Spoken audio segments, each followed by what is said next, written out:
네, 안녕하십니까. 더불어민주당의 조호섭 의원입니다.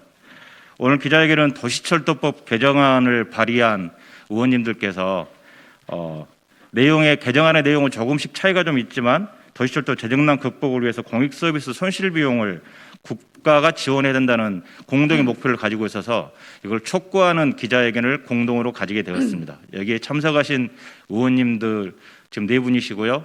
여기에 민홍철 의원님도 발의하신 내용이 있습니다. 여기 참석하신 의원님들 소개해 드리겠습니다.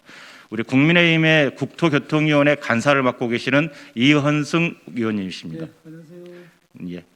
그리고 정의당의 이은주 의원님이십니다. 그리고 더불어민주당 예결위 간사를 맡고 계시는 박홍근 의원님이십니다. 예. 기자회견문을 낭독하겠습니다. 예, 도시철도 공익서비스 손실비용 국비 보전을 위한 도시철도법 개정안의 연내 통과와 2021년 본 예산 반영을 촉구합니다. 코로나19가 3차 대유행 양상을 띄우면서 국민의 일상이 무너지고 사회 경제적 어려움이 장기화되고 있습니다. 코로나 여파로 사회 전체가 거리두기와 잠시 멈춤이 일상화되고 있지만 국민의 발인 도시철도는 절대 멈출 수 없습니다.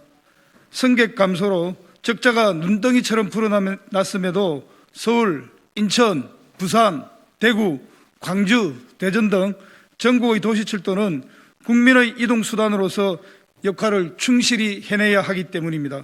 하지만 도시철도의 재정 적자가 지금과 같이 계속된다면 안전하고 지속 가능한 교통 서비스는 불가능합니다. 도시철도 무임 손실 비용을 국비로 보전해야 할 필요성은 코로나 발생 이전부터 제기되어 왔습니다. 그 이유는 첫째, 도시철도 공익서비스가 국가정책에 따른 제도이기 때문입니다. 도시철도 공익서비스 제도는 노인복지법, 장애인복지법, 국가유공자 등 예우 및 지원에 관한 법률 등에 따라 법령에 의해 운임을 감면하고 있는 국가사무지만 손실비용은 운영기관과 지자체가 오롯이 떠안고 있는 실정입니다. 2019년 도시철도 공익서비스 이용 승객 4억 8천 명, 공익서비스 수송 손실액은 6,455억 원에 달하며 이는 도시철도 재정적자의 60%에 달하는 막대한 규모입니다. 1984년부터 30여 년간 시행되어 오면서 발생한 누적 손실액은 22조 원을 넘어서고 있으며 이는 고스란히 운영기관과 지자체의 재정 악화 원인이 되고 있습니다. 둘째, 동일한 법령에 따른 공익서비스를 제공하고 있는 국영철도와의 형평성에 어긋납니다. 정부는 한국철도공사의 연평균 1,200억에 달하는 국영철도 공익서비스 손실금을 보전하고 있습니다.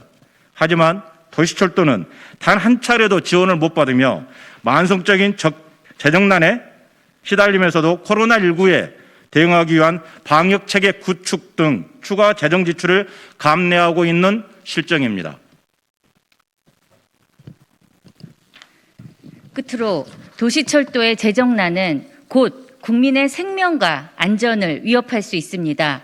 중앙정부의 지원 없이 현재와 같은 재정위기가 지속된다면 노후화된 도시철도 시설 및 전동차에 대한 안전투자가 소홀해지고 종국에는 대형 사고로 이어질 수 있습니다. 더 이상 도시철도 공익 서비스로 인한 무임 손실을 운영기관과 지자체의 책임으로 떠넘겨 놓고 있을 수 없는 상황에 이르렀습니다. 이에 도시철도법 개정안을 발의한 민홍철, 이헌승, 박홍근, 조호섭, 이은주 국회의원은 도시철도 법정 무임 승차와 같은 공익 서비스 비용을 원인 제공자인 중앙정부가 보존하도록 하는 내용의 도시철도법 등 공익 서비스 비용 보상 법안 개정을 추진하고 있습니다. 도시철도법 개정안 연내 통과와 조속한 국비 지원으로 코로나19로 더 심각한 재정난을 겪고 있는 도시철도의 안정적 운영을 보장해야 합니다. 도시철도가 멈추면 국민 여러분의 발이 멈추게 됩니다. 도시철도법이 연내 개정될 수 있도록 국민 여러분의 많은 관심과 지지를 부탁드립니다. 2020년 11월 27일 민홍철, 이현승, 박홍근, 조호석, 이은주. 네, 감사합니다. 이상으로 기자회견 마치겠습니다. 감사합니다.